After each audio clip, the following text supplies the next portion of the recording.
उत्तराखंड में पंचायत चुनाव पर पेच लगातार फंसा हुआ है, जहां एक और नैनीताल हाईकोर्ट ने यह साफ कह दिया है कि नियमों के तहत रहकर के ही चुनाव कराए जाएंगे। लेकिन वहीं दूसरी ओर इस पूरे मामले पर राज्य निर्वाचन आयोग की मनमानी लगातार साफ तौर पर देखने को मिल रही है। मेरे साथ इस समय शक्ति सिंह बर्तवाल जी हैं। आप एक वरिष्ठ पत्रकार भी हैं, समाज सेवी भी हैं, और आप ही ने ही पिटीशन फाइल की थी कि 2 व्यक्ति 2 वोट को लेकर के, जिस पर हाईकोर्ट ने रोक लगाई। अब सीधा इनसे समझ लेते हैं पूरा मामला आखिर क्या है और आयोग किस तरीके से हाईकोर्ट के आदेशों की अवहेलना कर रहा है।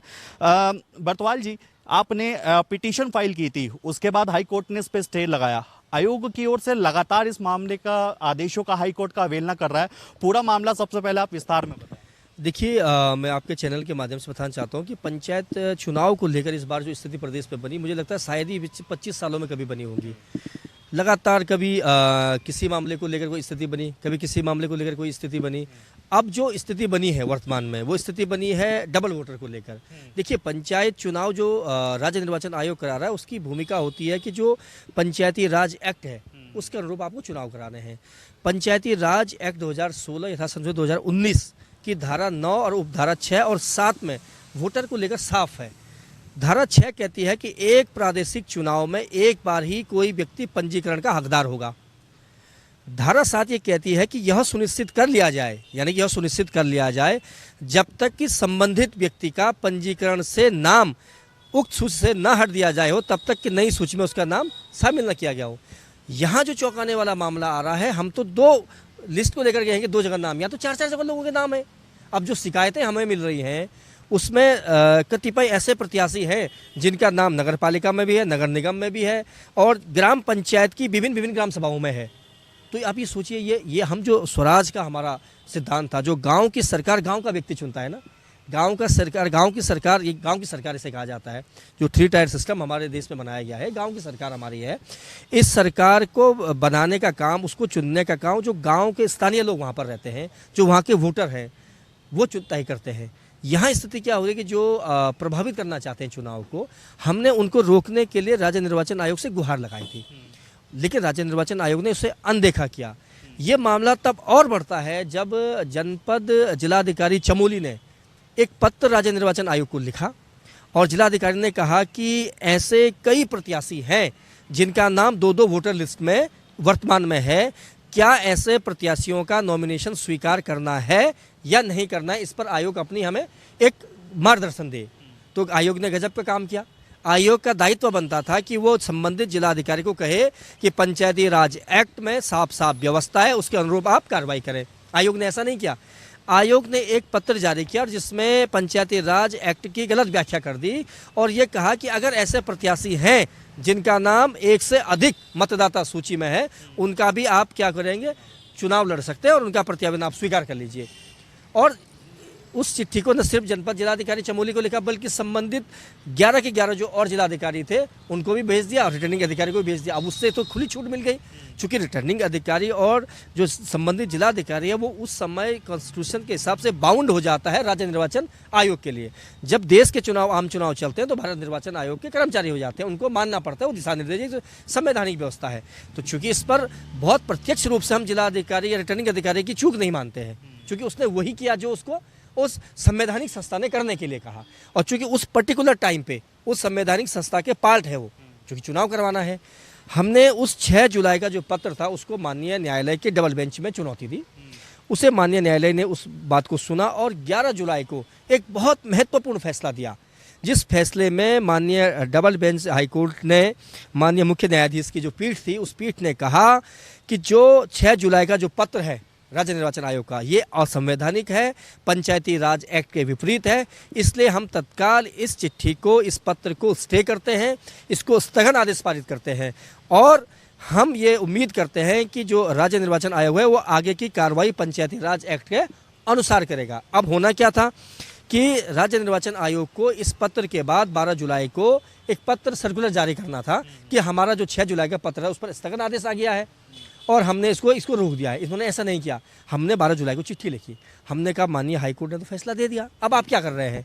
इन्होंने हमारे पत्र का कोई जवाब नहीं दिया और साथ में 12 जुलाई को एक अर्जेंसी फाइल कर दी, माननीय हाईकोर्ट में पुनर्विचार याचिका दाखिल की। शनिवार को भी कोर्ट पर पूरा इन्होंने पूरा जोर दिखाया। रविवार के दिन भी ये माननीय हाईकोर्ट में रहे कि भाई आज हमको सुन लिया जाए। माननीय हाईकोर्ट के चीफ जस्टिस ने कहा कि ऐसा कोई प्रकरण नहीं है जिसको इतनी इमरजेंसी में सुना जा सकता है, आप सोमवार को रूटीन में आइए, इमरजेंसी में आइए, हम इसको सुनेंगे। 10:30 बजे इस मामले की सुनवाई होती है। राज्य निर्वाचन आयोग के जो अधिवक्ता माननीय भट्ट जी थे, उन्होंने एक दलील दी कि आप के इस फैसले से 11 जुलाई के फैसले से पूरे प्रदेश में चुनाव प्रभावित हो गया और हमने चुनाव को स्टे कर दिया, वो रोक दिया है एक दो टाइम पीरियड के लिए। तो इस पर माननीय हाईकोर्ट की डबल बेंच ने कहा कि याचिकाकर्ता ने अपनी शिकायत में, अपनी पिटीशन में एक भी शब्द का जिक्र ऐसा नहीं किया जिसमें यह कहा हो कि चुनाव को रोकना है। उन्होंने कहा कि चुनाव नियम के तहत हो, चुनाव एक्ट के तहत हो। इसलिए फिर इनके अधिवक्ता की तरफ से ये कहा गया कि क्या हम चुनाव करें, क्योंकि चुनाव तो हमने पहले भी नहीं रोके थे। जो 11 जुलाई का जो फैसला था उसकी व्याख्या आपने कैसे करी हमें नहीं पता। हमने चुनाव तो नहीं रोका, ना याचिकाकर्ता ने चुनाव रोकने की बात करी। फिर जब ये फैसला आ गया तो इन्होंने इसे एक प्रचारित किया कि हमारी एक बड़ी जीत हो गई है और अब चुनाव कराने का रास्ता साफ हो गया है, जबकि वो रास्ता पहले से साफ था, क्योंकि हमारी याचिका में चुनाव रोकना कहीं नहीं है। चुनाव को नियम के तहत करवाने की एक मांग की गई है और जिस पर कोर्ट ने फैसला लिया। फिर इसी बिंदु को लेकर पुनः द्वितीय चरण की सुनवाई हुई। उस द्वितीय सुनवाई में माननीय हाईकोर्ट में ये तर्क दिया गया कि इस जो स्थगन आदेश आपने 11 जुलाई को पारित किया है उसको खारिज करो। तो माननीय हाईकोर्ट ने साफ शब्दों में ये कहा कि संवैधानिक पीठ जो नियम बने हुए हैं उस नियमों से बंधी हुई है। माननीय विधानसभा से पारित, गवर्नर हाउस से पारित नोटिफिकेशन को, अध्यादेश को, कानून को से ऊपर कोई नहीं है। उन्होंने कहा कि आप एक संवैधानिक संस्था हैं, लेकिन आप भी विधायिका के उस बनाए हुए नियम से चलना पड़ेगा। और ये कह दिया कि जो हमारा 11 जुलाई का फैसला था वो यथावत रहेगा और आप पंचायती एक्ट के अनुसार चुनाव कराओ। अच्छा, हमने ये भी देखा कि इसमें जिस तरीके से आयोग ने आदेश जारी किया, हमने एक टीडी के भी कुछ केसेस ऐसे देखे कि वहां पर जो रिटर्निंग ऑफिसर्स थे वो एक्ट के तहत रह करके ही काम कर रहे थे। उन्होंने कुछ नामांकन पत्र दाखिल भी करे, लेकिन आयोग का किस तरीके से मनमानी करना, तो आज ये लगता है देख करके कि क्या सरकार के दबाव में आकर आयोग काम कर रहा है। दूसरा सवाल इसी से जुड़ा कि आयोग मतलब आज अपने आप को इस तरीके से इतना दमदार समझ रहा है कि हम एक कानून बनाने का भी हक रखते हैं। आज इस तरीके से कानून अपने आप को समझने लगा है। बिल्कुल, ये एक बहुत ही गलत मैसेज गया है पूरे प्रदेश के अंदर, पूरे देश के अंदर, कि एक संवैधानिक संस्था जिसका दायित्व था कि चुनाव को बिल्कुल निष्पक्ष, निर्भीक और नियमानुसार करवाना, उस संस्था ने एक ऐसा कदम उठाया जिस कदम से लोगों में एक जो चुनाव के प्रति जो आस्था थी, जो लोगों का एक विश्वास था, वो डगमगाया है। जो आपका सवाल था उस सवाल को बिल्कुल मैं क्लियर करना चाहता हूँ कि ऐसे जिला पंचायत सीट पर 7 नामांकन अस्वीकार किए गए, बल्कि वो खारिज है, अभी भी खारिज है। आज की तिथि में वहाँ पर ये कहते हुए खारिज किए गए कि इनका नाम 2 सूचियों में है। तो ये इसी व्यवस्था के तहत हुआ है। आप सोचिए कितनी कमाल की बात है। और उसके बाद राज्य निर्वाचन आयोग ने उनको रोक दिया कि अब आप ऐसा मत करो, आगे से पत्र स्वीकार कर लो। तो ये कहीं ना कहीं ये एक दर्शाता है कि ये न्यायपालिका के साथ और एक संवैधानिक संस्था का टकराव भी सामने हो सकता है, क्योंकि हम अब कंटेम्प में जा रहे हैं। कल अवमानना के लिए मैं कोर्ट में फिर दाखिल हो रहा हूं और माननीय न्यायालय में ये याचिका हम दायर कर रहे हैं कि आपका जो 11 जुलाई का फैसला था, उस 11 जुलाई के फैसले को आज 10 दिन होने को है, लेकिन किसी भी रूप में राज्य निर्वाचन आयोग ने उस फैसले को आगे सर्कुलेट नहीं किया, उसको माना नहीं है, इसलिए कोर्ट की अवमानना है। और इस अवमानना के लिए हमने माननीय महामहिम राज्यपाल जी को ज्ञापन दिया है। उनको भी हमने ये रखा कि आप एक राज्य के संरक्षक हैं, आपका ये दायित्व बनता है कि ऐसी संवैधानिक संस्था जिसको आप डायरेक्ट आदेश न दे सकें, लेकिन एक स्टेटस रिपोर्ट मांगने का अधिकार संविधान आपको भी देता है, तो आप उनसे स्टेटस रिपोर्ट मांगिए कि हाईकोर्ट ने जो निर्णय लिया था उस निर्णय में अभी तक की क्या प्रगति है।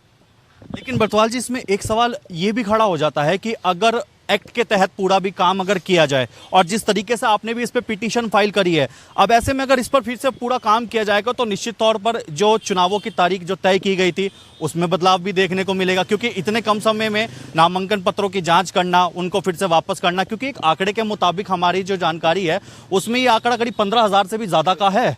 लेकिन ऐसे में तो कोई बहुत ज़्यादा सवालिया निशान आयोग पर भी खड़े हो जाएंगे। एक बार फिर से ये स्थिति टल सकती है, पंचायत चुनाव की जो तारीखें हैं उसको कहीं ना कहीं वो फिर से टल सकते हैं। हम कहीं भी नहीं चाहते कि पंचायत चुनाव टले, न माननीय हाईकोर्ट चाहता है। हाईकोर्ट ने भी यही कहा कि चुनाव समय पर हो, सही तरीके से हो, लेकिन जो एक्ट का हवाला है, देखिए चुनाव समय पर हो और एक्ट के विपरीत हो तो ऐसे चुनाव का कोई फ़ायदा है? कोई फ़ायदा नहीं है, क्योंकि चुनाव फिर भी वो कोर्ट में चैलेंज होंगे। जितने प्रत्याशी जीत के आएंगे वो तो अगले 3 साल तक कोर्ट में लड़कते रहेंगे बेचारे। जो भी जीतकर प्रत्याशी आएगा वो बजट नहीं ले पाएगा अपने क्षेत्र के लिए, विकास निधि की बैठक में नहीं बैठ पाएगा, क्योंकि उसके नॉमिनेशन को, उसके नामांकन को, उसके जो विजयी प्रत्याशी है उसको तो कोर्ट में चुनौती दे दिया गया विपक्ष की तरफ से या दूसरे प्रत्याशी की तरफ से, तो वो तो कोर्ट के चक्कर काटता रहेगा, वो काम कैसे कराएगा। हम ये कह रहे हैं कि अगर आयोग चाहता, जो स्थिति आपने बताया 15,000 से भी ज़्यादा आवेदन ऐसे हैं, जो आपकी सूचना है वो बिल्कुल सही है, उससे भी ज़्यादा ऐसे आवेदन हैं, 500 से अधिक तो हम ही दे चुके हैं और आज 350 की सूची आज हम फिर दे रहे हैं, तो 1,000 तो हम यहाँ बैठ के दे चुके हैं आयोग को। तो ऐसे तो हज़ारों आवेदन ऐसे हैं जो 2 जगह वोटर लिस्ट में है। अगर आयोग चाहता तो 11 जुलाई के फैसले को तत्काल मानता और 12, 13 और 14 तारीख तक स्क्रूटनी करता। 3 दिन का समय बहुत था पूरे प्रदेश में, क्योंकि ब्लॉक स्तर पर, न्याय पंचायत स्तर पर और जिला स्तर पर इसकी स्क्रूटनी हो जाती, प्रधानों की प्रधान न्याय पंचायत स्तर पर हो जाती, ब्लॉक स्तर पर हो जाती और जिला पंचायत की जिला स्तर पर हो जाती, स्क्रूटनी हो जाती। और उसके बावजूद एक विकल्प खुला रखा था हमने भी और कोर्ट ने भी, उसके बावजूद कि आपको लगता है स्क्रूटनी में समय लग रहा, तो आप एक नोटराइज एफिडेविट ले लीजिए कि अगर ऐसे प्रत्याशी जिनका नाम 1 से अधिक सूची में है तो वो शपथ पत्र दें, अगर उन्होंने गलत सूचना दी होगी तो उनका नॉमिनेशन निरस्त मान लिया जाएगा। तो भी रास्ता खुला हुआ था, लेकिन आयोग ने ऐसा तो कुछ नहीं किया। आयोग ने चुनाव की आड़ में पूरे संविधान की धज्जियां उड़ा दी, पूरे पंचायती राज एक्ट की धज्जियां उड़ा दी, तो इसे तो बर्दाश्त नहीं किया जाएगा। उसकी हम लड़ाई लड़ रहे हैं और कानून से ऊपर तो कोई है ही नहीं। शक्ति सिंह बरतवाल जी कल फिर एक बार मैदान में होंगे, यानी कि कल हम देखें किस तरीके से आप मांग कर रहे हैं कि आने वाले समय पर इसमें समय रहते तमाम जो प्रक्रिया है वो किस तरीके की होनी चाहिए। एक बहुत कम शब्दों में अपनी बात हमने ये कह दिया, आज शाम को 5 बजे तक का समय हम फिर दे रहे हैं। हमें संवैधानिक संस्थाओं पर भरोसा है, इसलिए बार बार प्रत्यावेदन दे रहे हैं, लेकिन अगर नहीं है तो फिर कंटेम्प्ट में जाना पड़ेगा हमको, क्योंकि न्यायालय की अवमानना मानी जाएगी और न्यायालय इसका संज्ञान लेगा। न्यायालय ने तो हमको उस खुली जब डबल बेंच की सुनवाई हो रही थी और राज्य निर्वाचन आयोग के अधिवक्ता थे, उसने कहा कि ये स्वतंत्र है याचिकाकर्ता, ये किसी दिन भी यहाँ आ सकते हैं और ये कह सकते हैं कि इस आदेश का पालन नहीं हो रहा है, तो हम तो स्वतंत्र, हम जा रहे हैं। तो साफ तौर पर आप सुन रहे थे याचिकाकर्ता शक्ति सिंह बरतवाल जी को, जिनका साफ तौर पर कहना है कि हमने आज शाम 5 बजे तक का समय भी दिया गया है, लेकिन अगर ऐसे में नियमों के तहत रह करके चुनाव नहीं कराए जाते तो निश्चित तौर पर आयोग को एक बार फिर से सवालों के कटघरे में खड़ा करने का काम किया जाएगा। देहरादून से वीडियो जर्नलिस्ट निशांत चौहान के साथ मैं अशोक कुमार, रफ्तार मीडिया।